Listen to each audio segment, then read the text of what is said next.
We're talking about interest rates, and I think you mentioned that there's a lot of reasons. I'd say there's 33 trillion reasons to have the interest rates where they are.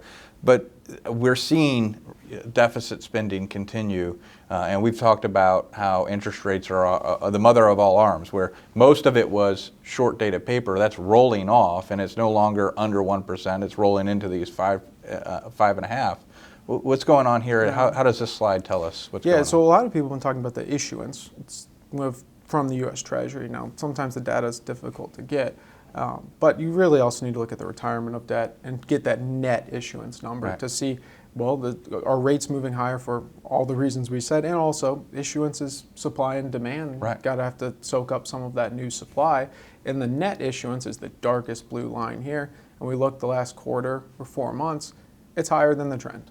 So there is significant new issuance hitting the market that needs to be purchased, and that's going to push rates higher. And like you said, the supply, right? There's more to go. Well, then that means prices have to come down. With bonds, that means higher yields.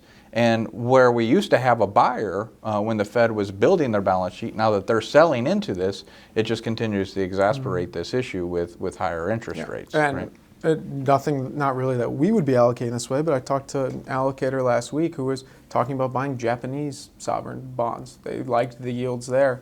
Now, we probably don't like the yields there, but if they're a buyer of sovereign debt, they can look at, well, do I buy treasuries from the U.S. Treasury or I can buy it from Japan? Well, they were allocating to Japan. There's one less buyer, and that's obviously a small player, but it is true that there are new other opportunities out there for yield.